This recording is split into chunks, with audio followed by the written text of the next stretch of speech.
한국은 늘 강대국 틈에서 살아남은 운 좋은 나라일 뿐이다. 그렇게 말하던 시절이 있었습니다. 중국과 일본 사이 면적 100분의 1, 인구 30분의 1. 역사 속에선 늘 침략당했고 늘 누군가의 발밑에 있어야 했죠. 하지만 운만으로 5천년을 버틸 수 있을까요? 수, 당, 거란, 몽골, 청, 그리고 일본까지 한 번이라도 그들의 침략을 이겨낸 나라가 있었습니까? 그러나 그들은 버텼습니다. 아니, 버틴 게 아니라 계산해서 이겼습니다. 수백만 대군이 덤벼도 결국 돌아간 건 적들이었죠. 한 명이 죽을 때 적 100명이 죽는 냉정한 철학. 그리고 그것을 지탱한 신뢰의 DNA. 이론을 거부한 나라. 그 정신이 지금 세계 경제와 기술의 최전선에 서 있습니다. 이제 전 세계 언론이 묻고 있습니다. 이건 단순한 발전이 아니라 역사의 재현 아닙니까? 지금부터 그 놀라운 현장 속으로 들어가 보시죠. 미국에서 날아온 충격적인 이야기. 바로 시작합니다. 그리고 지금 어디에서 시청하고 계신지 댓글로 남겨주세요. 여러분의 이야기도 듣고 싶습니다. 그 전에 잠깐 1초 만에 누를 수 있는 좋아요 버튼을 꾹 눌러주시면 영상 제작에 큰 힘이 됩니다. 그럼 바로 사연 시작하겠습니다. 사회 이론이 무너지는 순간을 본 적 있습니까? 그날 목격했어요. 하버드 사회학관 200명이 모인 강의실에서요. 30년간 사회 이론을 연구한 석학 다니엘 브룩스 교수 때문이었습니다. 그분이 자신의 이론이 틀렸다고 말했어요. 강의실이 순식간에 얼어붙었습니다. 교수님이 자신의 이론을 부정한다고요? 믿기지 않았어요. 그때 스크린에 한 단어가 떴습니다. 대한민국. 그 순간을 아직도 잊을 수 없어요. 안녕하세요. 제 이름은 메리 로즈라고 합니다. 그날은 수요일 오후 2시였죠. 하버드 사회학관 3층 대형 강의실이었습니다. 천장이 높았고 창문으로 들어오는 햇살이 나무 책상을 비추고 있었어요. 200개 좌석이 거의 다 찼습니다. 평소 같으면 이런 특강의 절반도 안 찼을 텐데 오늘은 달랐어요. 복도에서부터 웅성거림이 들렸습니다. 학생들이 몰려들고 있었어요. 누군가 빠른 걸음으로 지나가며 다니엘 브룩스 교수님이 온다는 소문을 퍼뜨렸습니다. 옆에서 다른 학생이 그 유명한 교수님이냐고 물었어요. 목소리에 흥분이 섞여 있었습니다. 강의실 중간쯤 자리를 잡았고 노트북을 펼쳐서 펜을 꺼냈습니다. 오른쪽에 앉은 로버트는 태블릿을 켜고 있었어요. 왼쪽에 제시카가 커피를 홀짝이며 앉아 있었습니다. 모두들 무언가를 기대하는 표정이었어요. 앞쪽에서 목소리가 들렸습니다. 마이클이 친구에게 오늘 특강 주제가 뭔지 물었어요. 마이클은 핸드폰을 보며 한국이라고 대답했습니다. 한국이요? 웃음소리가 났어요. K-팝으로 유명한 나라 아니냐는 반응이었습니다. 또 다른 목소리가 끼어들었어요. 삼성이 있는 나라라고 말하는 학생도 있었습니다. 솔직히 공감했어요. 한국이요? 사회학 특강 주제로 한다는 것 자체가 조금 의외였습니다. 물론 한국은 경제적으로 성장한 나라였어요. 반도체 만들고 배 만들고 자동차 만드는 나라였는데 사회이론의 관점에서 특별할 게 뭐가 있을까요? 뒤쪽에서 또 다른 대화가 들렸어요. 다니엘 브룩스 교수님이 한국 이야기를 한다는 게 신기하다는 반응이었습니다. 평소엔 유럽 사회 분석만 하던 분이었거든요. 뭔가 특별한 이유가 있나 보다는 추측이 오갔어요. 강의실 분위기가 묘했습니다. 기대 반 무관심 반이었어요. 200명이 모였지만 진지한 학술 토론을 기대하는 사람은 많지 않아 보였습니다. 그냥 유명한 교수 보러 온 사람들과 학점 때문에 온 사람들, 친구 따라온 사람들이 섞여 있었어요. 앞줄에 앉은 학생은 이미 노트북으로 다른 작업을 하고 있었습니다. 뒷줄 몇몇은 핸드폰을 보고 있었어요. 진지하게 노트를 펼친 사람은 10여 명 정도였습니다. 그중 한 명이 바로 저였어요. 사회학 대학원 2학년이었습니다. 현대사회이론을 전공하고 있었어요. 그동안 배운 건 명확했습니다. 사회는 구조로 움직이고 개인의 행동은 시스템이 결정한다는 거였어요. 제도가 문화를 만들고 문화가 사람을 만든다는 게 기본이었습니다. 그래서 오늘 특강이 궁금했어요. 다니엘 브룩스는 구조주의 이론의 대가였습니다. 그분이 한국을 어떻게 분석할까요? 아마도 경제발전 모델이나 정부주도 재벌 시스템 같은 구조적 요소들을 다루겠지 싶었어요. 예상 가능한 내용이었습니다. 그런데 강의실 공고문에 적힌 제목이 조금 이상했어요. 현대사회이론의 한계였습니다. 한계요? 이론의 한계를 이야기하는 특강이라니 보통은 이론의 적용이나 이론의 확장 같은 제목을 쓰는데 말입니다. 왜 한계일까요? 앞쪽 스크린에 파워포인트 첫 화면이 떠 있었어요. 제목이 크게 보였습니다. 현대사회이론의 한계 예측 불가능한 사회 모델이었어요. 그 아래 작은 글씨로 다니엘 브룩스 교수, 하버드 사회학과라고 적혀 있었습니다. 오른쪽 남학생이 예측 불가능이라는 표현이 무슨 뜻인지 궁금해했어요. 옆에서 누군가 어깨를 으쓱하며 들어봐야 알겠다고 반응했습니다. 시계를 봤어요. 수업 시간 5분 전이었습니다. 교수님은 보통 정확히 시간 맞춰 들어오시는 분이었어요. 강의실이 조금씩 조용해지기 시작했습니다. 웅성거림이 줄어들었어요. 사람들이 자리를 잡았습니다. 제시카가 커피를 다 마시고 컵을 가방에 넣었어요.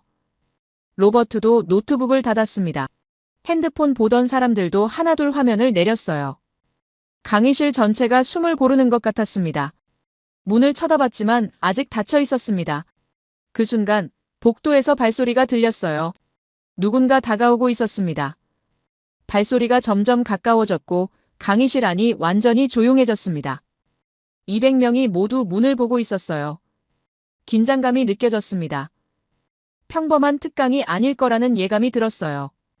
제목부터 예사롭지 않았으니까요. 현대사회이론의 한계, 예측 불가능한 사회 모델, 그리고 한국이었습니다. 손에 펜을 쥐었어요. 노트 첫 페이지를 펼쳤습니다. 날짜를 적은 다음 그 아래 제목을 적었어요. 다니엘 브룩스 교수님의 특강이라고 쓰고 밑줄을 그었습니다.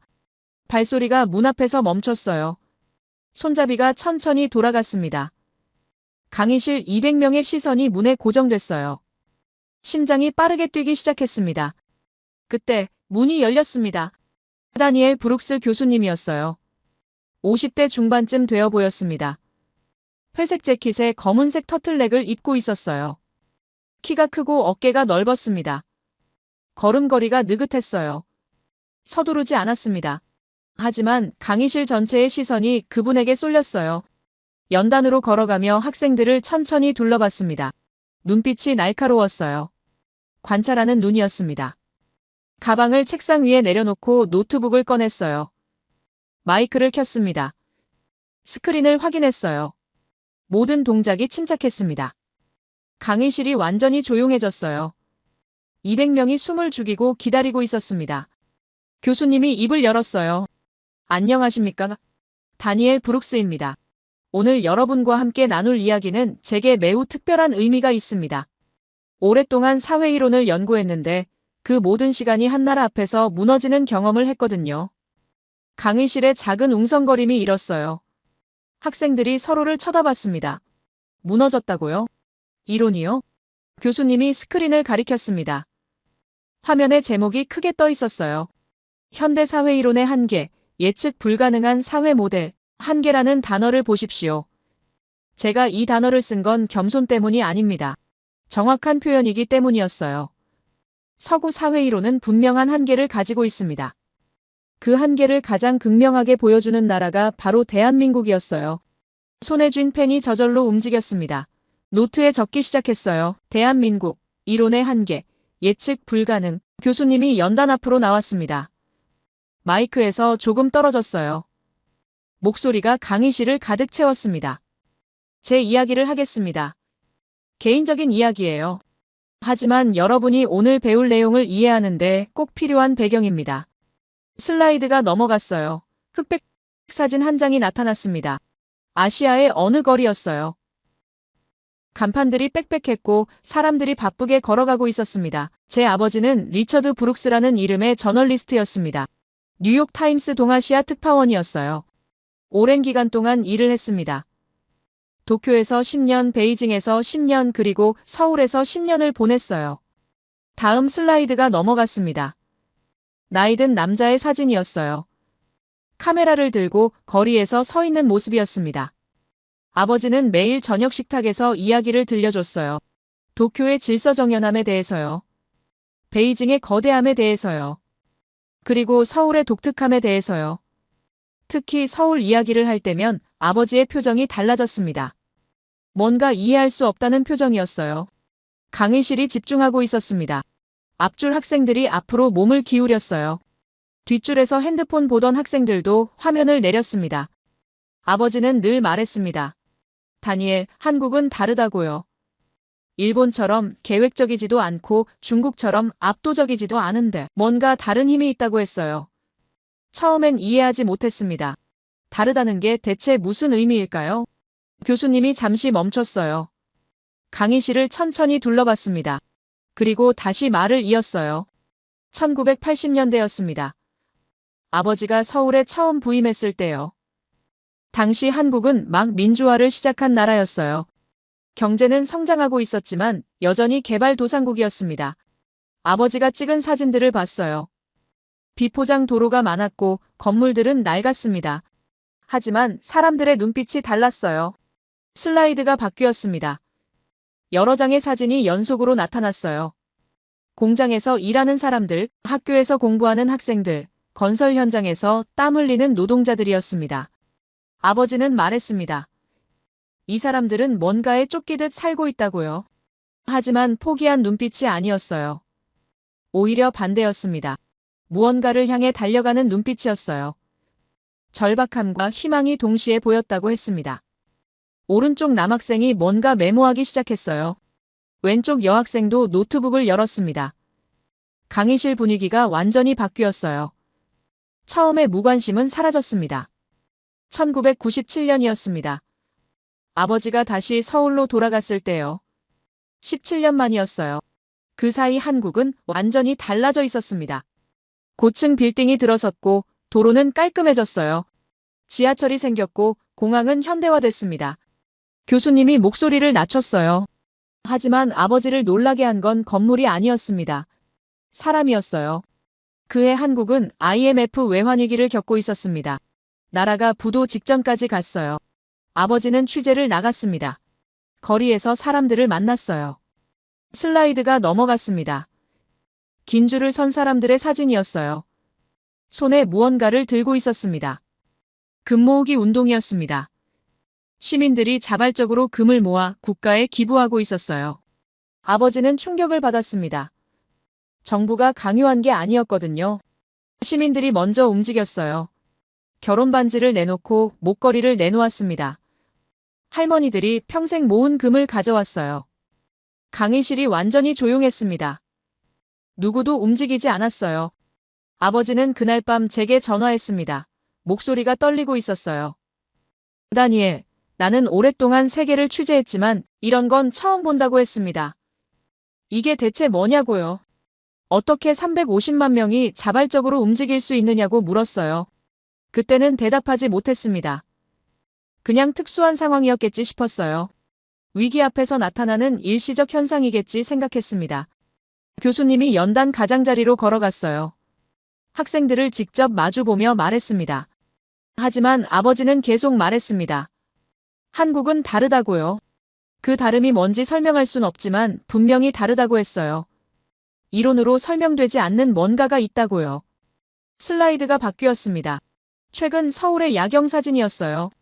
고층 빌딩들이 불을 밝히고 있었고 한강이 반짝이고 있었습니다. 작년 가을이었습니다. 마침내 직접 가보기로 했어요. 서울로요. 아버지가 그토록 강조했던 그 다름을 확인하러 갔습니다. 이론가로서가 아니었어요. 관찰자로서 갔습니다. 증인이 되러 간 거였어요. 심장이 빠르게 뛰었습니다. 교수님의 목소리에 힘이 실려 있었어요. 이건 단순한 학술 강의가 아니었습니다. 개인적인 고백이었어요. 2주간 머물렀습니다. 서울 곳곳을 걸었어요. 명동, 강남, 홍대, 이태원을 다녔습니다. 지하철을 탔고 택시를 탔어요. 시장에 가고 카페에 앉았습니다. 사람들을 관찰했어요. 교수님이 잠시 멈췄습니다. 그리고 천천히 말했어요. 아버지 말이 맞았습니다. 한국은 달랐어요. 하지만 그 다름을 어떻게 설명해야 할까요? 오랜 기간 동안 배운 사회이론으로는 설명이 안 됐습니다. 구조주의로도 기능주의로도 설명할 수 없었어요. 슬라이드가 넘어갔습니다. 빈 화면이었어요. 아무것도 없었습니다. 그래서 오늘 이 자리에 섰습니다. 여러분께 보여드리려고요. 제가 본 것을요. 제가 경험한 것을요. 이건 이론이 아닙니다. 증거예요. 살아있는 증거였습니다. 강의실 200명이 숨을 죽이고 있었어요.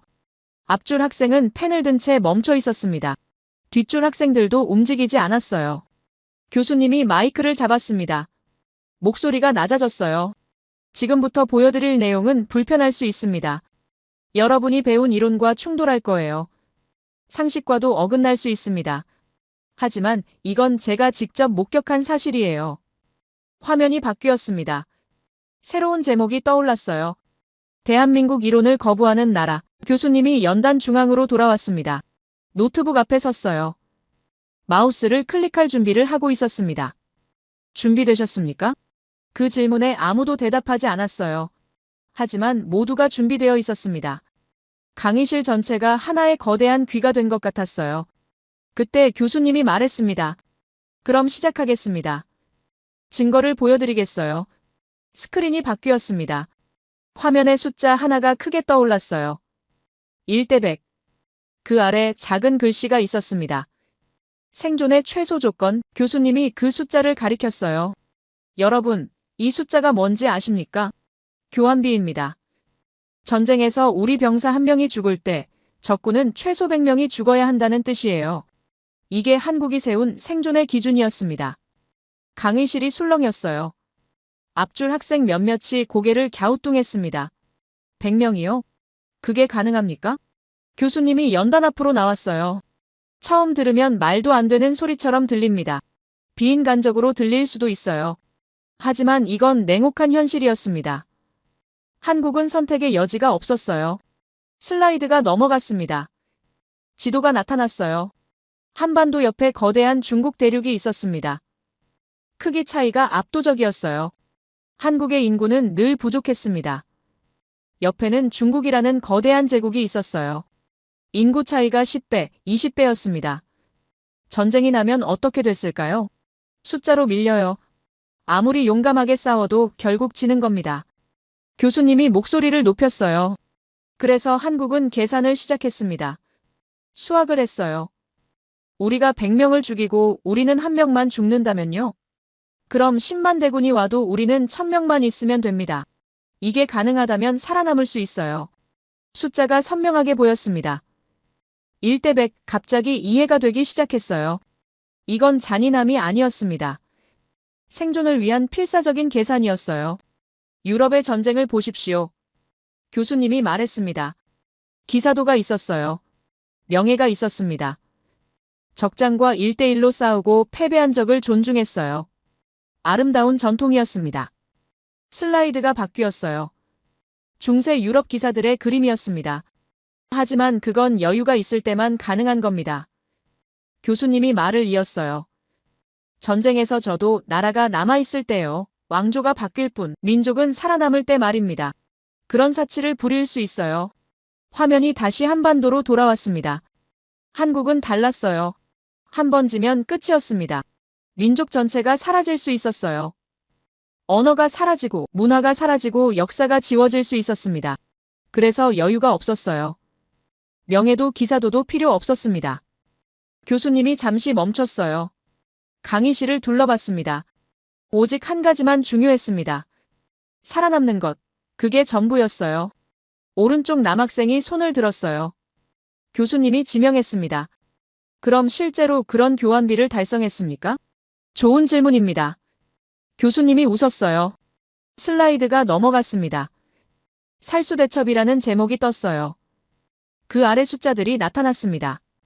612년이었습니다. 수나라가 100만 대군으로 고구려를 쳤어요. 당시 세계 최강국이었습니다. 고구려는 30만 정도였어요. 숫자로 보면 싸움이 안 됐습니다. 교수님이 포인터로 화면을 가리켰어요. 하지만 결과를 보십시오. 수나라 100만 대군 중 살아 돌아간 건 2,700명이었습니다. 99%가 죽었어요. 고구려 손실은 얼마였을까요? 정확한 기록은 없지만 학자들은 약 10,000명으로 추정합니다. 계산기를 두드렸어요. 1대 100이 아니었습니다. 1대 99였어요. 강의실이 숨을 죽였습니다. 누군가 작게 휘파람을 불었어요. 어떻게 가능했을까요? 교수님이 물었습니다. 용기 때문이었을까요? 아닙니다. 전략 때문이었어요. 계산 때문이었습니다. 슬라이드가 바뀌었어요. 전투 지도가 나타났습니다. 고구려는 수나라 군대를 깊숙이 들어오게 했습니다. 보급로를 끊었어요. 굶주리게 만들었습니다. 그리고 철수할 때를 기다렸어요. 교수님이 목소리를 낮췄어요. 여기가 중요합니다. 수나라 군대가 철수를 시작했어요. 이미 전쟁은 끝난 겁니다. 유럽이었다면 여기서 멈췄을 거예요. 적이 물러가는데 굳이 쫓아가지 않았습니다. 화면에 붉은 화살표가 그어졌어요. 철수하는 수나라 군대를 따라가는 화살표였습니다. 하지만 고구려는 달랐습니다. 끝까지 쫓아갔어요. 살수라는 강까지 따라갔습니다. 그리고 그곳에서 섬멸했어요. 철수하는 군대를 완전히 없앴습니다. 왜 그랬을까요? 교수님이 물었어요. 돌아간 적이 다시 오니까요. 살아남은 병사들이 복수하러 오니까요. 그래서 돌아갈 사람을 남기지 않았습니다. 철저했어요. 냉혹했습니다. 하지만 그게 생존이었어요. 노트에 적었습니다. 살수대첩 1대 99 섬멸 전략. 슬라이드가 바뀌었어요. 산성 사진이 나타났습니다. 산꼭대기에 돌로 쌓은 성벽이었어요. 이제 방어 이야기를 하겠습니다. 교수님이 말했어요. 유럽의 성을 아십니까? 화려합니다. 높은 탑이 있고 넓은 해자가 있어요. 아름답습니다. 하지만 누구를 위한 건가요? 왕을 위한 거예요. 귀족을 위한 겁니다. 평민은 성 밖에 살았어요. 화면에 유럽 성 사진이 나타났다가 사라졌습니다. 한국의 산성은 달랐어요. 교수님이 한국 산성 사진을 가리켰습니다. 화려하지 않습니다. 높지도 않아요. 하지만 이 안에는 모두가 들어갔습니다. 슬라이드가 넘어갔어요. 산성 안 사람들을 그린 그림이었습니다. 전쟁이 나면 마을 사람 전체가 산성으로 올라갔습니다. 양반도 상인도 농민도 노비도 모두 올라갔어요. 그 안에서는 신분이 없었습니다. 모두가 병사였어요. 여자들도 아이들도 싸웠습니다. 교수님이 목소리에 힘을 실었어요. 돌을 날랐습니다. 화살을 만들었어요. 밥을 지었습니다. 상처를 치료했어요. 모두가 각자의 역할을 했습니다. 이게 한국의 방어였어요. 공동체 전체가 요새였습니다. 왼쪽 여학생이 뭔가 적고 있었어요. 다른 학생들도 고개를 끄덕였습니다. 유럽에서는 상상할 수 없는 일입니다. 교수님이 말했어요. 귀족과 평민이 같은 공간에서 싸운다고요? 불가능했어요. 신분 질서가 무너지니까요. 하지만 한국에서는 당연했습니다. 살아남으려면 모두가 필요했으니까요. 슬라이드가 바뀌었어요. 활 사진이 나타났습니다. 한국 전통 활이었어요. 이제 무기 이야기입니다. 교수님이 활을 가리켰어요. 유럽에서 활은 예술이었습니다. 우아했어요. 활을 잘 쏘는 건 귀족의 교양이었습니다. 천천히 쏘고 정확하게 맞췄어요. 아름다웠습니다. 교수님이 고개를 저었어요. 한국의 활은 달랐습니다. 예술이 아니었어요. 도구였습니다. 오직 한 가지 목적만 있었어요. 빠르게 많이 쏘는 것. 화면에 설명이 나타났습니다. 한국 활의 특징들이었어요. 부드럽습니다. 교수님이 설명했어요. 왜 부드러울까요? 빨리 쏘려고요. 딱딱하면 시간이 걸립니다. 부드러우면 연사가 가능해요. 1분에 10발 이상 쏠 수 있었습니다. 숫자가 화면에 떴어요. 1분에 10발 이상. 적이 100m 밖에 있을 때부터 쏘기 시작합니다. 교수님이 계속 설명했어요. 적이 가까이 오는 동안 계속 쏴요. 100발을 쏩니다. 적이 도착하기 전에 이미 절반은 죽어 있습니다. 이해가 됐어요. 교환비 1대 100의 비밀이었습니다. 근접전을 하지 않는 거예요. 멀리서 미리 죽이는 겁니다. 그래서 우리는 안 죽고 적만 죽는 거였어요. 한국 병사들은 어릴 때부터 활을 배웠습니다. 교수님이 말했어요. 매일 연습했어요. 천번 만번 쐈습니다. 왜 그랬을까요? 활 한 발이 빗나가면 적 한 명이 살아서 다가옵니다. 그럼 우리 병사가 죽어요. 슬라이드에 문장이 떴습니다. 활 한 발에 생명 한 목숨. 그래서 완벽해야 했습니다. 교수님이 말을 이었어요. 예술이 아니라 생존이었으니까요. 아름다울 필요가 없었습니다. 정확하고 빠르면 됐어요. 강의실이 완전히 집중하고 있었어요. 처음 강의 시작할 때와 분위기가 완전히 달랐습니다. 아무도 핸드폰을 보지 않았어요. 모두가 스크린을 보고 있었습니다. 교수님이 연단 중앙으로 돌아왔어요. 정리하겠습니다. 한국의 전쟁 철학은 간단했어요. 첫째, 교환비를 극대화한다. 적은 많이 죽고 아군은 적게 죽는다. 둘째, 모두가 함께 싸운다. 신분이 없다. 셋째, 효율을 최우선으로 한다. 예술은 필요 없다. 화면에 세 가지가 정리됐습니다. 이게 생존의 철학이었습니다. 교수님이 말했어요. 아름답지 않아요. 낭만적이지도 않습니다. 하지만 효과적이었어요. 그래서 한국은 살아남았습니다. 펜을 놓고 손을 폈어요. 손바닥에 땀이 나 있었습니다. 가슴이 뛰고 있었어요. 교수님이 마지막으로 말했습니다. 여러분, 이건 과거 이야기가 아닙니다. 이 철학은 지금도 살아있어요. 다음 시간에 보여드리겠습니다. 2000년 전 전쟁터에서 시작된 이 철학이 어떻게 현대 한국을 만들었는지 말입니다. 화면이 꺼졌어요. 강의실에 불이 환하게 켜졌습니다. 잠시 쉬겠습니다. 교수님이 말했어요. 10분 후에 다시 시작하겠습니다. 학생들이 일어서기 시작했어요. 하지만 웅성거림이 멈추지 않았습니다. 모두가 방금 들은 내용에 대해 이야기하고 있었어요. 움직이지 못하고 자리에 앉아 있었습니다. 노트를 내려다봤어요. 빼곡하게 적혀 있었습니다. 교환비, 산성, 활, 생존, 이 단어들이 머릿속을 맴돌았어요. 한국은 전쟁을 수학으로 봤다. 그 문장을 다시 적었습니다. 밑줄을 그었어요. 이게 시작일 뿐이었습니다. 10분이 지났습니다. 학생들이 다시 자리로 돌아왔어요. 복도에서 대화 소리가 들렸습니다. 모두가 방금 들은 내용에 대해 이야기하고 있었어요. 흥분된 목소리들이었습니다. 교수님이 연단으로 돌아왔어요. 물 한 모금을 마시고 노트북을 열었습니다. 스크린에 불이 들어왔어요. 화면에 타임라인이 나타났습니다. 긴 선 위에 3개의 점이 찍혀 있었어요. 1907년, 1997년, 2021년이었습니다. 이제 증거를 보여드리겠습니다. 교수님이 말했어요. 방금 말씀드린 생존의 철학이 단순히 전쟁터에서만 작동한 게 아니라는 증거입니다. 첫 번째 점을 클릭했어요. 1907년이 확대됐습니다. 1907년이었습니다. 당시 한국은 대한제국이라는 이름이었어요. 하지만 이미 일본의 영향 아래 있었습니다. 국가 재정권을 빼앗긴 상태였어요. 그리고 빚이 있었습니다. 1300만 원이라는 거액이었어요. 슬라이드가 넘어갔습니다. 당시 신문 기사가 나타났어요. 한자와 한글이 섞여 있었습니다. 정부는 이 빚을 갚을 능력이 없었습니다. 교수님이 설명했어요.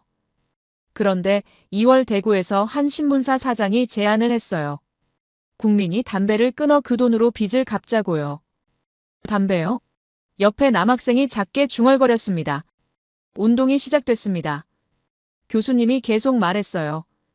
3월부터 전국으로 퍼졌어요. 양반이 참여했습니다. 상인이 참여했어요. 기생들이 참여했습니다. 승려들도 참여했어요. 심지어 백정까지 참여했습니다. 화면에 참여자 명단이 나타났어요. 신분별로 정리돼 있었습니다. 기록에 남은 것만 30만 명입니다. 총 모금액은 23만 원이었어요. 목표에는 못 미쳤습니다. 일본이 탄압했거든요. 하지만 중요한 건 결과가 아니었습니다. 교수님이 목소리를 높였어요. 중요한 건 행동이었습니다. 정부가 요청하지 않았어요. 명령하지 않았습니다. 시민이 먼저 움직였어요. 자발적으로요. 그때였습니다. 뒷좌석에서 손이 올라갔어요. 교수님이 지명했습니다. 한 남학생이 일어섰습니다. 동양인이었어요. 정장을 입고 있었습니다. 목소리가 또렷했어요. 미나미노라고 합니다. 도쿄대학에서 왔습니다. 질문이 있습니다. 교수님이 고개를 끄덕였어요. 말씀하십시오. 미나미노가 태블릿을 들었습니다. 교수님께서 말씀하신 국채보상운동에 대해 일본 측 기록을 확인했습니다. 실제로는 정부 주도였다는 자료가 있습니다. 당시 대한제국 정부가 관료들을 통해 조직했다는 문서요. 강의실이 조용해졌어요. 학생들이 서로를 쳐다봤습니다. 미나미노가 계속 말했어요. 또한 참여 인원 30만 명이라는 숫자도 과장됐을 가능성이 큽니다. 당시 인구 대비 너무 많은 숫자거든요. 일본 학자들은 실제로는 5만 명 정도로 추정합니다. 웅성거림이 일었습니다. 앞줄 몇몇 학생이 고개를 끄덕였어요. 그럴듯하게 들렸습니다. 교수님은 표정이 변하지 않았어요. 침착했습니다.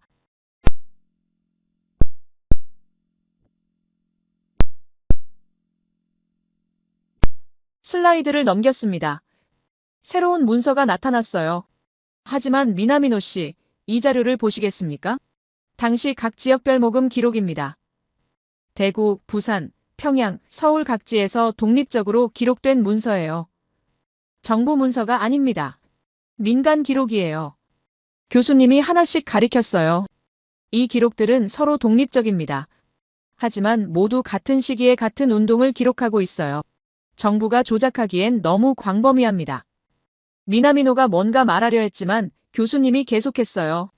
그리고 인원수 문제입니다. 교수님이 다음 슬라이드로 넘어갔어요. 당시 인구 통계가 나타났습니다. 1300만 명이었습니다. 성인 남성만 따지면 약 300만 명이에요. 그중 30만이면 10%입니다. 불가능한 숫자가 아닙니다. 미나미노가 앉았어요. 표정이 굳어 있었습니다. 강의실 분위기가 다시 바뀌었어요. 학생들이 교수님에게 집중했습니다. 하지만 중요한 건 숫자가 아닙니다. 교수님이 말했어요. 목소리는 여전히 평온했습니다. 중요한 건 패턴이에요. 이게 한 번만 일어났다면 우연일 수 있습니다. 하지만요. 타임라인으로 돌아갔어요. 두 번째 점을 클릭했습니다. 1997년입니다. 90년 후에요. 화면에 뉴스 영상이 재생됐습니다. IMF 외환위기였어요. 거리에 실업자들이 앉아 있었습니다. 한국은 국가부도 직전까지 갔습니다. 교수님이 설명했어요. 외환 보유고가 바닥났어요. 12월 3일 IMF에 구제금융을 신청했습니다. 영상이 바뀌었어요. 사람들이 줄을 서 있었습니다. 손에 뭔가를 들고 있었어요. 그런데 놀라운 일이 일어났습니다. 교수님이 말했어요. 시민들이 금을 모으기 시작했어요. 결혼 반지를 가져왔습니다. 목걸이를 가져왔어요. 할머니들이 평생 모은 금을 내놓았습니다. 화면에 날짜가 표시됐어요.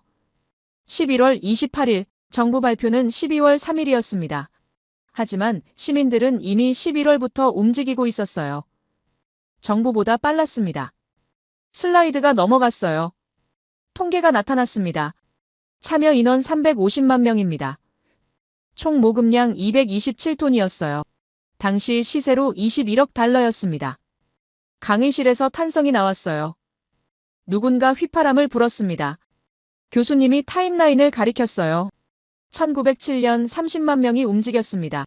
1997년 350만 명이 움직였어요. 90년 차이입니다. 하지만 같은 행동이었어요. 미나미노가 다시 손을 들었습니다. 교수님이 지명했어요. 그건 정부 캠페인이었습니다. 미나미노가 말했어요. 목소리가 조금 떨렸습니다. 방송국이 조직했어요. 국가가 주도한 겁니다. 교수님이 고개를 저었어요. 여전히 침착했습니다. 미나미노 씨, 날짜를 보십시오. 시민들의 첫 기부는 11월 말이었어요. 방송국의 공식 캠페인은 12월 5일부터 시작됐습니다. 일주일 차이가 있어요. 화면에 타임라인이 자세히 나타났습니다. 날짜별로 정리돼 있었어요. 시민이 먼저였습니다. 교수님이 말했어요. 방송국이 뒤따른 겁니다. 미나미노가 입을 다물었어요. 더 이상 반박하지 않았습니다. 태어난 척 가만히 앉아 있었지만 어깨가 굳어 있었어요. 오히려 그게 더 안쓰러워 보였습니다. 교수님이 세 번째 점을 클릭했어요. 2021년입니다. 24년 후에요. 화면에 뉴스가 나타났습니다. 요소수 대란이었어요. 중국이 요소 수출을 중단했습니다. 한국의 디젤 차량이 멈출 위기였어요. 물류가 마비될 상황이었습니다. 교수님이 영상을 재생했어요. CCTV 화면이었습니다. 흑백 영상이었어요. 시간이 표시돼 있었습니다. 한 남자가 차에서 내렸어요. 트렁크를 열고 플라스틱 통을 꺼냈습니다. 무거워 보였어요. 소방서 앞에 놓았습니다. 주위를 둘러보고 빠르게 차로 돌아갔어요. 차가 사라졌습니다. 이 사람은 신원이 밝혀지지 않았습니다. 교수님이 말했어요. 익명이었어요. 같은 날 밤 전국에서 똑같은 일이 일어났습니다. 화면에 지도가 나타났어요.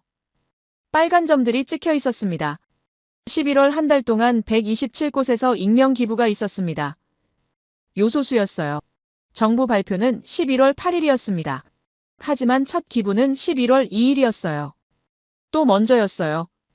앞줄 학생이 중얼거렸습니다. 교수님이 타임라인 전체를 띄웠습니다. 세 개의 점이 선명하게 보였어요. 1907년, 1997년, 2021년입니다. 114년입니다. 3번 반복됐어요. 같은 패턴이었습니다. 화면에 문장이 떴어요. 정부보다 시민이 먼저 움직인다. 이게 우연일까요? 교수님이 물었어요. 특수한 상황이었을까요? 아닙니다. 이건 패턴이에요. 114년 동안 반복된 패턴입니다. 가슴이 두근거렸어요. 손에 쥔 펜이 떨렸습니다. 노트에 적었어요. 패턴 114년 3번. 교수님이 마지막으로 말했습니다. 여러분, 이걸 뭐라고 부를까요? 문화일까요? 아닙니다. 문화는 바뀝니다. 100년이면 완전히 달라져요. 그런데 이건 안 바뀌었어요. 똑같았습니다. 목소리가 낮아졌어요. 이건 DNA입니다. 유전자예요. 이 민족의 본능입니다. 강의실이 완전히 조용했어요. 200명이 숨을 죽이고 있었습니다. 미나미노는 고개를 숙이고 있었어요. 태블릿 화면을 보고 있었지만 아무것도 하지 않았습니다. 그저 가만히 앉아 있었어요. 교수님이 스크린을 껐습니다. 다음 시간에는 이 DNA가 현대에 어떻게 작동하는지 보여드리겠습니다. 그 말과 함께 화면이 어두워졌어요. 하지만 머릿속은 밝았습니다. 패턴이 보였어요. 선명하게 보였습니다. 114년 3번, 같은 행동. 이건 우연이 아니었어요. DNA였습니다. 교수님이 물을 한 모금 마셨습니다. 잠시 숨을 고르고 다시 연단 앞으로 나왔어요. 표정이 달라져 있었습니다. 더 진지해 보였어요. 이제 현대를 보겠습니다. 114년 전 이야기가 아니에요. 지금 이 순간의 이야기입니다. 슬라이드가 넘어갔어요. 서울 야경이 나타났습니다. 한강이 반짝이고 있었고 고층 빌딩들이 불을 밝히고 있었어요. 아름다운 풍경이었습니다. 작년 가을이었습니다. 교수님이 말했어요. 9월 중순쯤이었어요. 인천공항에 도착했습니다. 2주간 머물 예정이었어요. 목적은 명확했습니다. 아버지가 말했던 그 다름을 직접 확인하는 것이었어요. 교수님이 천천히 걸으며 말을 이었습니다. 첫날 밤이었어요. 호텔에 짐을 풀고 밖으로 나갔습니다. 명동이라는 곳이었어요. 번화가였습니다. 시간을 봤어요. 밤 11시였습니다. 슬라이드가 바뀌었어요. 명동 거리 사진이었습니다. 사람들로 붐비고 있었어요. 거리에 사람들이 가득했습니다. 교수님이 설명했어요. 쇼핑하는 사람들이었어요. 식사하는 사람들도 있었습니다. 그런데 놀라운 건 따로 있었어요. 목소리를 낮췄습니다. 여성들이 혼자 걸어다니고 있었어요. 젊은 여성들이었습니다. 핸드폰을 보며 걷고 있었어요. 이어폰을 끼고 음악을 듣고 있었습니다. 주변을 경계하지 않았어요. 그냥 편안하게 걸었습니다. 강의실이 조용해졌어요. 학생들이 집중하기 시작했습니다. 처음엔 이상하게 느껴지지 않았습니다. 교수님이 계속 말했어요. 당연한 풍경처럼 보였어요. 하지만 문득 깨달았습니다. 미국에서는 볼 수 없는 장면이라는 걸요. 슬라이드가 넘어갔습니다. 통계 자료가 나타났어요. 뉴욕시 범죄 통계입니다. 교수님이 가리켰어요. 2024년 기준이에요. 인구 10만 명당 강력 범죄 발생 건수입니다. 뉴욕은 580건이었어요. 로스앤젤레스는 620건이었습니다. 다음 슬라이드로 넘어갔어요. 서울 통계였습니다. 서울은 78건입니다. 10만 명당요. 뉴욕의 8분의 1도 안 되는 숫자예요. LA의 10분의 1입니다. 앞줄 학생 몇몇이 뭔가 계산하기 시작했어요. 고개를 끄덕였습니다. 숫자만 보면 이해가 안 됩니다. 교수님이 말했어요. 서울 인구는 1000만입니다. 뉴욕과 비슷해요. 인구 밀도는 오히려 서울이 더 높습니다. 그런데 범죄율은 8분의 1이에요. 왼쪽 여학생이 손을 들었습니다. 교수님이 지명했어요. 경찰이 많은 건가요? 좋은 질문입니다. 교수님이 웃었어요. 슬라이드가 바뀌었습니다. 경찰 인력 통계였어요. 서울 경찰 인구 1000명당 2.3명입니다. 뉴욕은 4.2명이에요. 서울이 오히려 적습니다. 그런데 범죄율은 낮아요. 경찰 숫자로는 설명이 안 됩니다. 강의실에서 웅성거림이 일었어요. 학생들이 서로를 쳐다봤습니다. 다시 그날 밤 이야기로 돌아가겠습니다. 교수님이 말했어요. 명동거리를 걸으며 관찰했습니다. 1시간 넘게 걸었어요. 여성들이 계속 지나갔습니다. 혼자 걷는 사람이 많았어요. 누구도 두려워하는 표정이 아니었습니다. 당연하다는 표정이었어요. 편의점에 들어갔습니다. 밤 12시가 넘은 시간이었어요. 여성 점원 혼자 있었습니다. 문은 활짝 열려 있었어요. 손님이 들어오고 나갔습니다. 점원은 전혀 경계하지 않았어요. 슬라이드가 바뀌었어요. 한강공원 사진이었습니다. 밤 풍경이었어요. 다음 날 저녁이었습니다. 한강공원에 갔어요. 밤 10시쯤이었습니다. 사람들이 많았어요. 조깅하는 사람들이었습니다.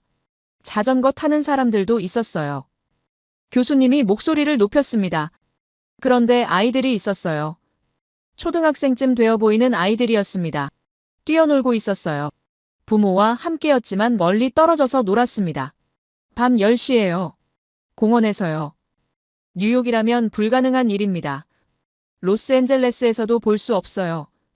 센트럴파크는 밤 1시 이후 폐쇄됩니다. 위험하니까요. 하지만 한강공원은 24시간 열려 있었습니다. 강의실 분위기가 무거워졌어요. 특히 미국 학생들의 표정이 굳어 있었습니다. 택시를 탔습니다. 교수님이 말을 이었어요. 밤 11시였어요. 기사와 이야기를 나눴습니다. 물었어요. 밤에 혼자 다니는 여성들이 많은데 위험하지 않냐고요. 교수님이 잠시 멈췄습니다. 기사가 웃으며 대답했어요. 위험할 게 뭐가 있냐고요. 당연한 거 아니냐고 했습니다. 그 대답이 충격이었어요. 당연한 거라니요? 미국에서는 당연하지 않은 일인데요. 슬라이드가 넘어갔습니다. 지하철 CCTV 화면이었어요. 지하철을 탔습니다. 밤 9시 지하철이었어요. 사람들이 앉아서 졸고 있었습니다. 핸드폰을 보고 있었어요. 책을 읽는 사람도 있었습니다. 모두 편안해 보였어요. 뉴욕 지하철은 다릅니다. 밤에는 경계해야 해요. 주변을 계속 살펴야 합니다. 누가 다가오는지 확인해야 해요. 하지만 서울 지하철에서는 그럴 필요가 없었습니다. 오른쪽 남학생이 손을 들었어요. 교수님이 지명했습니다. 그럼 한국인들은 태어날 때부터 착한 건가요? 교수님이 고개를 저었어요. 아닙니다. 인간 본성은 어디나 같습니다. 한국인도 미국인도 똑같아요. 차이는 본성이 아니었습니다. 슬라이드가 바뀌었어요. 문장 하나가 크게 떠올랐습니다. 신뢰가 시스템을 만든다. 교수님이 그 문장을 가리켰어요. 한국 사회는 신뢰 위에 지어졌습니다. 서로를 믿어요. 낯선 사람도 믿습니다. 그 믿음이 쌓여서 시스템이 됐어요. 법보다 먼저 작동하는 시스템입니다. 예를 들어볼까요? 교수님이 말했어요. 편의점 점원이 혼자 있어도 괜찮은 이유는 뭘까요? 손님들이 해를 끼치지 않는다는 믿음이 있으니까요. 그 믿음은 어디서 왔을까요? 114년 동안 쌓인 경험에서 왔습니다. 위기 때마다 서로 도왔어요. 전쟁 때 함께 싸웠습니다. IMF 때 함께 극복했어요. 요소수 사태 때도 도왔습니다. 그 경험이 쌓였어요. DNA가 됐습니다. 슬라이드가 넘어갔습니다. 비교표였어요. 미국은 다릅니다. 교수님이 설명했어요. 개인주의가 강해요. 각자 알아서 살아야 합니다. 위기 때도 혼자 해결해야 해요. 정부가 도와주길 기대하지 않습니다. 그래서 신뢰가 약해요. 신뢰가 약하면 어떻게 될까요? 서로를 경계합니다. 낯선 사람을 의심해요. 그러면 범죄가 생깁니다. 범죄가 생기면 더 의심하게 돼요. 악순환입니다. 한국은 반대예요. 신뢰가 강합니다. 서로 돕는다고 믿어요. 그래서 범죄가 적습니다. 범죄가 적으니 더 믿게 돼요. 선순환입니다. 강의실이 완전히 조용했어요. 특히 미국 학생들이 불편한 표정이었습니다. 자기 나라 이야기였으니까요. 앞줄에 앉은 한 여학생이 고개를 떨구고 있었어요. 뉴욕에서 온 학생이었습니다. 밤에 혼자 걷지 못하는 현실이 떠올랐을 거예요. 교수님이 마지막으로 말했습니다. 작년 가을 2주간 서울에 머물렀습니다. 밤마다 거리를 걸었어요. 한 번도 위험을 느끼지 않았습니다. 여기 계신 분들 중에 뉴욕 거리를 밤 11시에 혼자 걸어본 사람 있습니까? 아무도 손을 들지 않았어요. 저도 못합니다. 교수님이 말했어요. 오랫동안 뉴욕에 살았지만 밤에는 조심합니다. 하지만 서울에서는 걱정 없이 걸었어요. 이게 차이입니다. 슬라이드가 마지막 장으로 넘어갔어요. 질문 하나가 떠올랐습니다. 왜 한국만 가능한가? 그 질문이 화면에 크게 보였어요. 강의실 200명이 그 질문을 보고 있었습니다. 다음 시간에 답하겠습니다. 교수님이 말했어요. 이 신뢰가 어떻게 경제와 기술로 이어지는지 보여드리겠습니다. 화면이 꺼졌어요. 하지만 질문은 남았습니다. 왜 한국만 가능한가? 머릿속에서 그 질문이 맴돌았어요. 교수님이 다시 연단에 섰습니다. 이제 속도 이야기를 하겠습니다. 한국이 세계에서 가장 빠른 나라라는 이야기예요. 슬라이드가 넘어갔어요. 코로나19 로고가 나타났습니다. 2020년 초였습니다. 전 세계가 팬데믹을 맞았어요. 모두가 혼란에 빠졌습니다. 검사 키트가 없었어요. 백신도 없었습니다. 각국 정부는 우왕좌왕했어요. 화면에 세계 지도가 나타났습니다. 빨간색으로 물들어 있었어요. 미국은 봉쇄를 했습니다. 유럽도 봉쇄했어요. 경제가 멈췄습니다. 사람들은 집에 갇혔어요. 그런데 한국은 달랐습니다. 다음 슬라이드로 넘어갔어요. 검사소 사진이었습니다. 드라이브 스루 검사소였어요. 한국은 봉쇄하지 않았습니다. 교수님이 설명했어요. 대신 검사를 했어요. 빠르게 많이 검사했습니다. 드라이브 스루 검사소를 만들었어요. 차에 탄 채로 검사받는 방식이었습니다. 속도가 놀라웠습니다. 10분이면 검사가 끝났어요. 결과는 24시간 안에 나왔습니다. 미국은 일주일 걸렸어요. 유럽은 더 오래 걸렸습니다. 슬라이드가 바뀌었어요. 통계표였습니다. 사망률을 보십시오. 교수님이 가리켰어요. 인구 100만 명당 코로나 사망자 수입니다. 미국은 3,200명이었어요. 영국은 3,500명이었습니다. 한국은 680명이었어요. 5분의 1입니다. 5배 차이가 났어요. 강의실에서 작은 탄성이 나왔습니다. 그때였어요. 미나미노가 다시 손을 들었습니다. 교수님이 지명했어요. 미나미노가 일어섰습니다. 이번엔 목소리가 조금 떨렸어요. 교수님, 한국의 낮은 사망률은 인구 구조 때문입니다. 한국은 젊은 인구가 많아요. 고령화율이 낮았습니다. 그래서 사망률이 낮은 겁니다. 교수님이 고개를 끄덕였어요. 여전히 침착했습니다. 좋은 지적입니다. 슬라이드를 넘겼어요. 인구 구조 비교표가 나타났습니다. 하지만 데이터를 보십시오. 2020년 기준 한국 고령화율은 15.8%였어요. 미국은 16.5%였습니다. 거의 같았어요. 오히려 미국이 조금 높았습니다. 미나미노의 표정이 굳었어요. 일본은 28.8%였습니다. 교수님이 덧붙였어요. 세계에서 가장 고령화된 나라였어요. 그런데 일본 사망률은 한국보다 높았습니다. 인구 구조로는 설명이 안 됩니다. 미나미노가 입술을 깨물었어요. 앉으려다가 다시 말했습니다. 그럼 의료 시스템 차이입니다. 한국은 병상이 많았어요. 의사도 많았습니다. 교수님이 다음 슬라이드를 띄웠어요. 인구 1000명당 병상 수입니다. 한국은 12.4개였어요. 미국은 2.8개였습니다. 맞습니다. 한국이 많았어요. 미나미노가 만족스러운 표정을 지었어요. 하지만 교수님이 계속 말했습니다. 일본은 13.개입니다. 한국보다 많았어요. 그런데 왜 사망률은 높았을까요? 의사 수도 보십시오. 인구 1000명당 의사 수는 한국 2.5명, 미국 2.6명, 일본 2.5명입니다. 거의 같아요. 미나미노가 멈췄습니다. 교수님이 평온하게 말했어요. 차이는 시스템이 아니었습니다. 속도였어요. 한국은 빨랐습니다. 검사가 빨랐고 추적이 빨랐어요. 격리가 빨랐습니다. 그 속도가 생명을 살렸어요. 미나미노가 멋쩍은 웃음을 지었습니다. 태어난 척했지만 어깨가 축 처져 있었어요. 자리에 앉았습니다. 교수님이 다음 슬라이드로 넘어갔어요. 이번엔 방산입니다. 군사 장비 이야기예요. 화면에 탱크 사진이 나타났습니다. K2 전차였어요.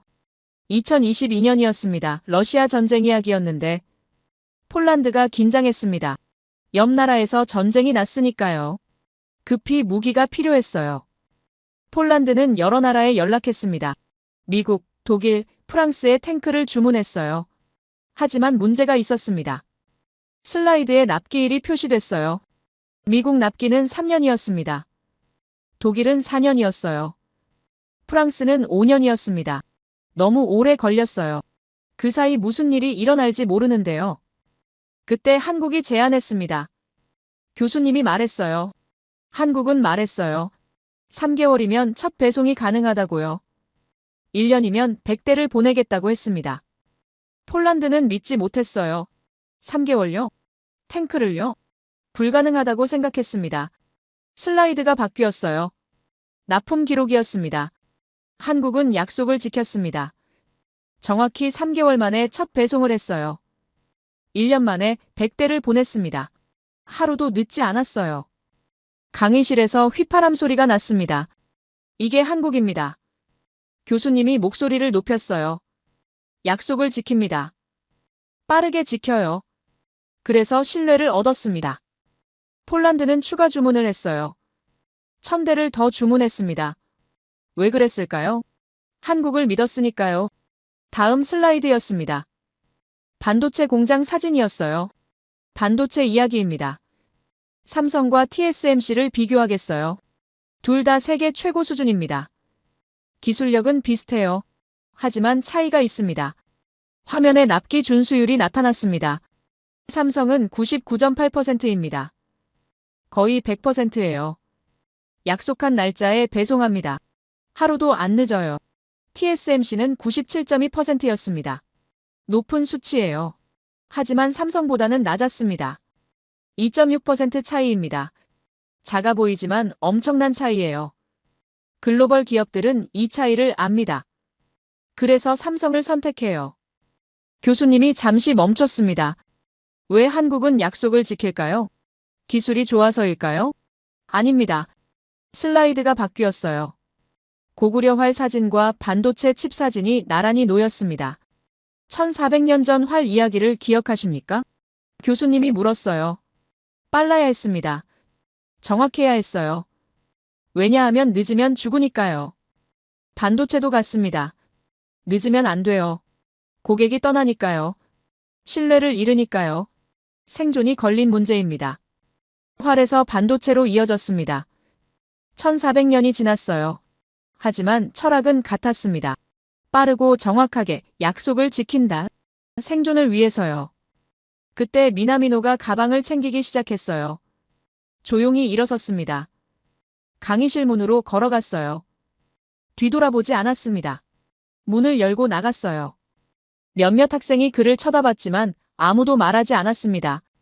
교수님이 잠시 문을 바라봤어요. 그리고 다시 학생들을 보며 말했습니다. 방금 나간 학생을 탓하지 마십시오. 오히려 감사해야 해요. 그가 질문했기 때문에 더 명확해졌습니다. 사실이 더 선명해졌어요. 이런 계기가 한국을 성장시킵니다. 의심이 있을 때 증명하면서 더 강해지는 거예요.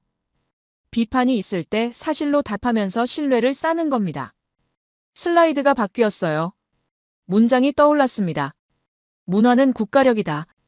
교수님이 그 문장을 가리켰어요. 경제력만이 국가력이 아닙니다. 군사력만이 아니에요. 문화가 진짜 힘입니다. 국민이 나라를 사랑하는 마음이요. 서로를 믿는 마음이요. 함께 위기를 극복하는 경험이 진짜 국가력이에요. 한국은 이걸 보여주고 있습니다. 눈에 띄게 보여주고 있어요. 114년 동안 보여줬습니다. 지금도 보여주고 있어요. 코로나 방역에서 보여줬습니다. 방산 수출에서 보여줬어요. 반도체 신뢰에서 보여주고 있습니다. 이게 전부 문화에서 나온 겁니다. 슬라이드 마지막 장이었어요. 크게 문장이 떠올랐습니다. 천년 DNA가 지금 작동 중.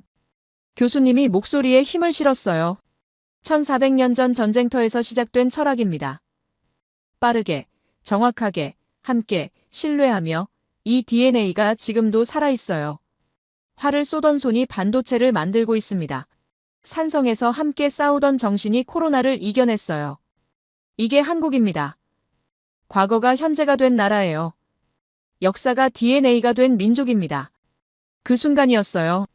앞줄에서 박수가 터져나왔습니다. 한 명이 치기 시작했어요. 그리고 옆 사람이 따라 쳤습니다. 뒷줄에서도 박수가 들렸어요. 점점 커졌습니다. 강의실 전체로 퍼졌어요. 200명이 박수를 쳤습니다. 일어서는 학생들이 보였어요. 앞줄 여학생이 먼저 일어섰습니다. 그 다음 옆 학생들이 일어섰어요. 뒷줄도 일어나기 시작했습니다. 기립박수였어요. 교수님은 고개를 숙였습니다. 감사의 표시였어요. 박수는 계속됐습니다. 30초가 지났어요. 1분이 지났습니다. 손에 쥔 펜이 떨렸어요. 가슴이 뜨거웠습니다. 같이 박수를 쳤어요. 교수님이 손을 들어 박수를 멈췄습니다. 학생들이 천천히 자리에 앉았어요. 마지막 장이 남았습니다. 교수님이 말했어요. 목소리가 조용했습니다. 다음 시간이 마지막입니다. 결론을 말씀드리겠어요. 화면이 꺼졌습니다. 하지만 박수 소리는 아직 귓속에 남아 있었어요. 교수님이 스크린을 껐습니다. 강의실이 어두워졌어요. 무대 조명만 연단을 비추고 있었습니다. 이제 마지막 이야기를 하겠습니다. 교수님이 말했어요. 목소리가 조용했습니다. 오랫동안 사회이론을 연구했습니다. 구조주의를 믿었어요. 제도가 사람을 만든다고 생각했습니다. 시스템이 문화를 결정한다고 배웠어요. 그게 학문의 기본이었습니다. 교수님이 연단 가장자리로 걸어갔어요. 하지만 한국은 달랐습니다. 제가 배운 모든 이론이 설명하지 못했어요. 개인주의와 집단주의가 동시에 존재했습니다. 경쟁과 협력이 함께 작동했어요. 이건 이론적으로 불가능한 겁니다. 목소리에 떨림이 있었어요. 서구 사회학은 명확합니다. 개인주의 사회는 경쟁이 강해요. 자유롭지만 신뢰가 약합니다. 집단주의 사회는 협력이 강해요. 안정적이지만 창의성이 떨어집니다. 이게 정설이었어요. 그런데 한국은 둘 다였습니다. 교수님이 목소리를 높였어요. 평상시엔 개인처럼 경쟁합니다. 대학 입시를 보십시오. 취업 경쟁을 보십시오. 치열해요. 미국보다 더 치열합니다. 하지만 위기가 오면 순식간에 바뀌어요. 집단으로 변합니다. 함께 움직여요. 이게 어떻게 가능할까요? 이론으로는 설명이 안 됩니다. 교수님이 잠시 멈췄어요. 강의실을 천천히 둘러봤습니다. 예를 들어볼까요? 한국의 수출 역사를 보십시오. 목소리가 차분해졌어요. 1953년입니다. 전쟁이 끝났어요. 남은 건 폐허뿐이었습니다. 먹을 게 없었어요. 팔 게 없었습니다. 그래서 뭐든 팔았어요. 다람쥐를 팔았습니다. 50만 마리를 일본에 팔았어요. 머리카락을 팔았습니다. 가발로 만들어 미국에 팔았어요. 심지어 오줌도 팔았습니다. 약 원료로 만들어 수출했어요. 강의실에서 작은 웃음이 났어요. 하지만 곧 조용해졌습니다. 웃을 일이 아닙니다. 교수님이 말했어요. 이건 생존이었어요. 살기 위해 뭐든 했습니다. 자존심, 그런 건 없었어요. 오직 살아남는 것뿐이었습니다. 1970년대였습니다. 오일 쇼크가 왔어요. 세계가 무너졌습니다. 하지만 한국은 중동으로 갔어요. 사막에 건물을 지었습니다. 밤낮 없이 일했어요. 그렇게 외화를 벌었습니다. 1997년입니다. IMF가 왔어요. 나라가 망할 뻔했습니다. 그런데 시민들이 금을 모았어요. 350만 명이 움직였습니다. 정부보다 먼저요. 2008년입니다. 금융위기가 왔어요. 하지만 반도체와 자동차 수출이 버텼습니다. 2020년입니다. 코로나가 왔어요. 세계가 멈췄습니다. 하지만 한국은 검사하고 추적하고 수출했어요. 교수님이 목소리에 힘을 실었어요. 매번 위기였습니다. 매번 무너질 뻔했어요. 하지만 매번 일어났습니다. 어떻게요? 수출로요. 함께 움직여서요. 이게 우연일까요? 아닙니다. 이건 DNA입니다. 손에 쥔 펜이 떨렸어요. 가슴이 뛰었습니다. 교수님이 천천히 말했어요. 한국은 조용합니다. 큰 소리 치지 않아요. 자랑하지 않습니다. 그냥 일해요. 묵묵히 만들고 묵묵히 팔아요. 다람쥐 팔던 나라가 반도체를 만듭니다. 가발 만들던 나라가 전기차를 만들어요. 오줌 팔던 나라가 바이오 의약품을 수출합니다. 명확한 성격입니다. 교수님이 말했어요. 살아남기 위해 변합니다. 바뀌어요. 진화합니다. 말로 하지 않아요. 몸으로 보여줍니다. 세상을 조용히 바꿉니다. 큰 소리 없이 변화를 만들어요. 그게 한국입니다. 목소리가 낮아졌어요. 나라가 있어야 국민이 있습니다. 한국인들은 이걸 압니다. 몸으로 알아요. 그래서 위기 때 먼저 움직입니다. 정부를 기다리지 않아요. 명령을 기다리지 않습니다. 왜냐하면 나라가 무너지면 모두 무너지니까요. 나라가 살아야 내가 사니까요. 이게 DNA입니다.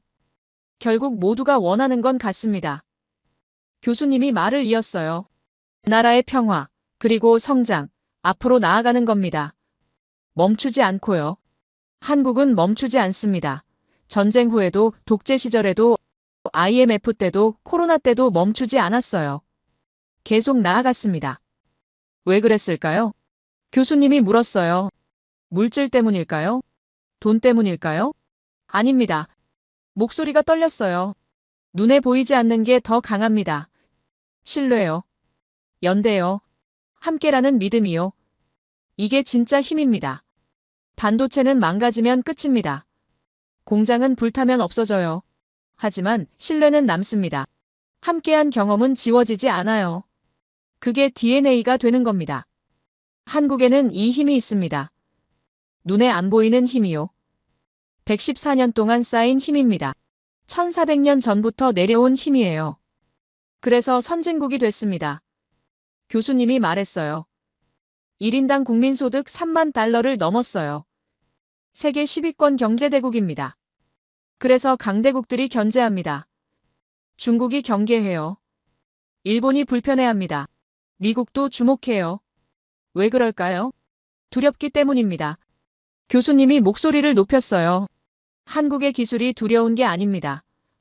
한국의 DNA가 두렵습니다. 위기 때마다 일어나는 민족이 두려워요. 함께 움직이는 힘이 두렵습니다. 그래서 견제합니다. 반도체를 막으려 해요. 수출을 제한하려 합니다. 하지만 막을 수 있을까요? 교수님이 고개를 저었어요. 1950년대 다람쥐 팔던 나라가 2020년대 반도체를 만듭니다. 이게 한국이에요. 막을 수 없습니다. 그리고 이제는 선망의 대상입니다. 교수님이 말했어요. 젊은이들이 K-팝을 듣습니다. K-드라마를 봐요. 한국어를 배웁니다. 서울에 가고 싶어 해요. 이게 문화의 힘입니다. 물질보다 강합니다. 돈보다 강해요. 문화가 국가력이에요. 신뢰가 경쟁력입니다. 교수님이 마지막으로 말했어요. 제 이론이 무너졌습니다. 30년 배운 게 한국 앞에서 무너졌어요. 하지만 후회하지 않습니다. 오히려 감사합니다. 새로운 걸 배웠으니까요. 이론을 넘어선 현실을 봤으니까요. 한국은 이론이 아닙니다. 증명입니다. 살아있는 증명이에요. 그 순간이었어요. 앞줄에서 박수가 터졌습니다. 그리고 옆으로 퍼졌어요. 뒷줄까지 번졌습니다. 학생들이 일어서기 시작했어요. 1명, 2명, 10명, 강의실 전체가 일어섰습니다. 기립박수였어요. 눈물이 났어요. 왜 우는지 몰랐습니다. 그냥 눈물이 났어요. 닦았지만 계속 났습니다. 교수님도 울고 있었어요. 고개를 숙였습니다. 박수는 멈추지 않았어요. 가슴이 뜨거웠습니다. 전율이 일었어요. 온몸에 소름이 돋았습니다. 이게 배움이구나 생각했어요. 이게 진짜 교육이구나 싶었습니다. 박수는 2분 넘게 계속됐어요. 교수님이 손을 들어 멈췄습니다. 감사합니다. 교수님이 말했어요. 목소리가 떨렸습니다. 강의실 불이 하나둘 켜졌습니다. 형광등이 미세하게 윙하고 울리며 천장을 밝히자 방금 전까지 이론으로 가득 차 있던 공간이 다시 현실로 돌아오는 느낌이 들었어요. 학생들이 천천히 의자를 밀며 몸을 일으켰고 노트북을 닫고 가방을 챙기기 시작했습니다. 지퍼가 올라가는 소리, 책이 가방 안으로 들어가는 소리, 낮은 웃음소리들이 겹쳐졌어요. 친구들과 조용히 오늘 강의 이야기를 나누며 하나둘 강의실을 빠져나갔습니다. 저는 움직이지 못한 채 그대로 앉아 있었습니다. 몸이 굳은 것처럼 느껴졌고 일어나야 한다는 생각조차 잠시 잊은 채 의자에 파묻혀 있었어요. 교수님은 연단 위에서 노트북을 정리하고 계셨습니다. 전선을 말끔히 감고 화면을 닫고 가방에 넣는 손놀림이 익숙해 보였어요. 몇몇 학생들이 다가가 인사를 건넸고 악수를 청했습니다. 교수님은 웃으며 손을 내밀었고 짧지만 진중한 몇 마디를 나누셨습니다. 그 모습이 이상하게 오래 눈에 들어왔어요. 10분쯤 지났을까요? 강의실은 거의 비어 있었고 아까까지 가득 차 있던 200개의 좌석이 하나둘 빈자리로 바뀌어 있었습니다. 교수님은 가방을 들고 문 쪽으로 걸어가셨습니다. 문 앞에서 잠시 멈춰 서서 강의실을 한번 천천히 둘러보셨고 아무 말 없이 고개를 끄덕이듯 움직이더니 그대로 나가셨습니다. 문이 조용히 닫혔습니다. 그제야 정말 혼자 남았다는 걸 실감했습니다. 강의실은 갑자기 아주 조용해졌고 에어컨에서 나오는 낮은 바람 소리만 일정한 리듬으로 공간을 채우고 있었어요. 창문 너머로 햇살이 길게 들어와 바닥을 덮었고 그 빛 속에서 먼지들이 천천히 떠다니고 있었습니다. 마치 시간이 잠시 멈춘 것 같았어요. 노트를 내려다봤습니다. 페이지마다 빼곡하게 적힌 글자들이 눈에 들어왔어요. 교환비, 산성, 활, DNA, 114년, 신뢰, 속도, 약속. 서로 어울리지 않을 것 같은 단어들이 한 페이지 안에서 묘하게 연결되어 있었습니다. 마지막 페이지를 펼쳤습니다. 무엇을 써야 할지 잠시 멈춰 섰어요. 오늘 배운 걸 어떻게 정리해야 할지, 이 수많은 개념과 이야기들을 어떤 문장으로 묶어야 할지 고민했습니다. 펜을 쥔 손에 힘이 들어갔습니다. 그리고 천천히, 아주 천천히 적기 시작했어요. 한국은 이론을 따르지 않는다. 한 줄을 띄웠습니다. 잠시 숨을 고르고 다시 적었어요. 한국은 이론을 만든다. 또 한 줄을 띄웠습니다. 이번에는 망설임 없이 이어서 적었습니다. 한국은 현실을 창조한다. 그 문장 아래에 천천히 밑줄을 그었습니다. 잉크가 종이에 스며드는 걸 지켜보며 이 문장이 단순한 메모가 아니라는 걸 느꼈어요. 창밖을 바라봤습니다. 하버드 캠퍼스가 눈앞에 펼쳐져 있었어요.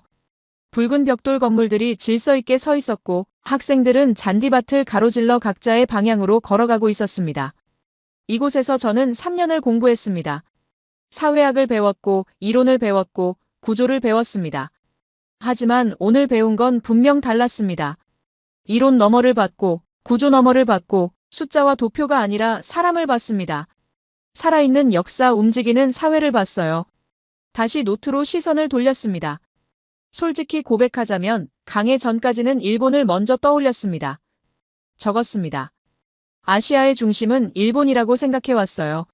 소니가 있고 도요타가 있고 기술이 앞선 나라, 교과서와 뉴스가 그렇게 가르쳤습니다.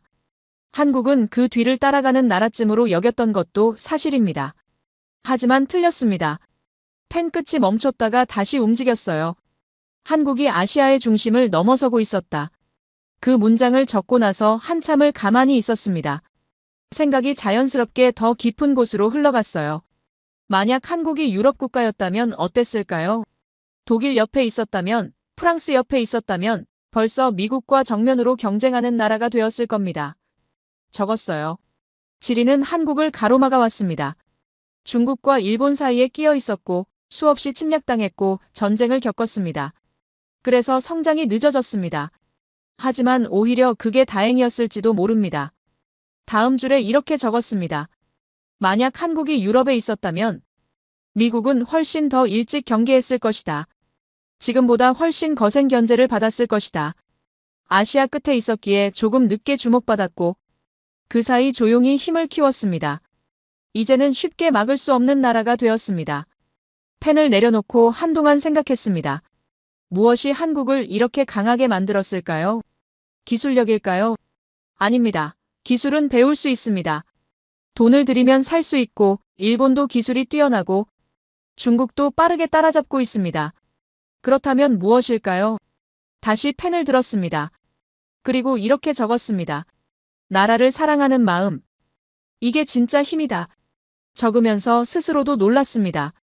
기술은 키울 수 있고 공장은 지으면 되고 돈은 벌면 됩니다. 하지만 나라를 사랑하는 마음은 만들 수 없습니다. 명령할 수 없고 강요할 수 없고 법으로 규정할 수도 없습니다. 그건 스스로 움직이는 마음입니다. 아무도 시키지 않았는데 금을 모으는 행동.